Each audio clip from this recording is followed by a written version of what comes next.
Hello everyone, Monica here with a quick update for you on my PMP exam journey. So this is week 8 and I take my exam in 28 days. And I was feeling pretty confident until I took a 4-hour-long practice exam on Sunday and scored a 69. Womp womp. Of course I was disappointed. I was expecting to score much higher, especially this far along in the game, but yet here we are. And yes, the negative thoughts and the doubts started to rush through my mind.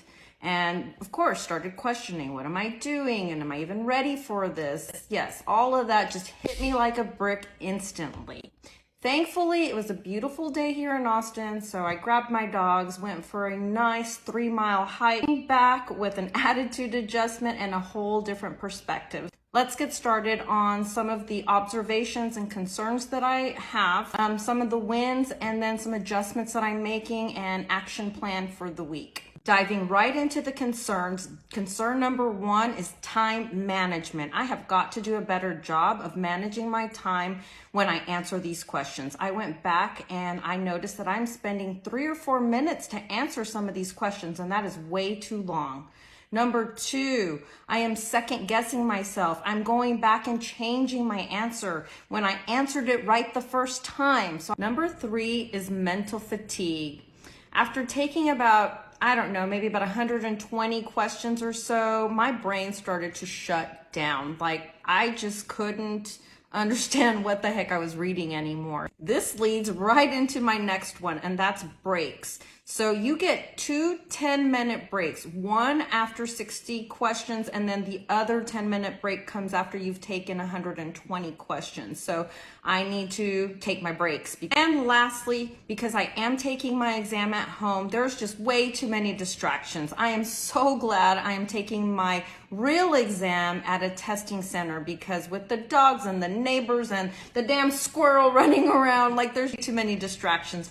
For time management, I'm going to try this new technique that I saw on YouTube. I forgot the name of the person that recommended this, but what he recommended was to spend 80 minutes on the first 60 questions, then 80 minutes on the next 60 questions, and then 70 minutes on the last 60 questions. The second thing I'm going to do is I'm going to try this new technique on how to scan and read through situational questions. Read the last sentence in the question. So go to the very bottom, read the last statement of that question. The second thing is to scan choices for the action verbs. Then you want to scan the question for the key points, decide your next logical step, and then select your best answers. And finally, let's talk about some wins. Let's end this on a good note. First win, I am gaining knowledge. Every single day that I open that book, that I practice, I am gaining knowledge. Second one, I am training my brain to focus. I mean, come on now. In this day and age, who can actually sit there and focus for 4 hours straight?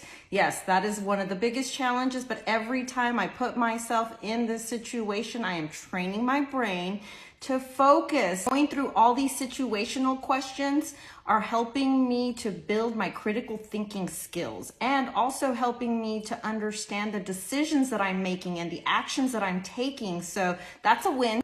I'm also training my mind to push through all the challenges, all the roadblocks, and move in order to reach my goal. So resiliency and adaptability. Lastly, I am learning to trust the process.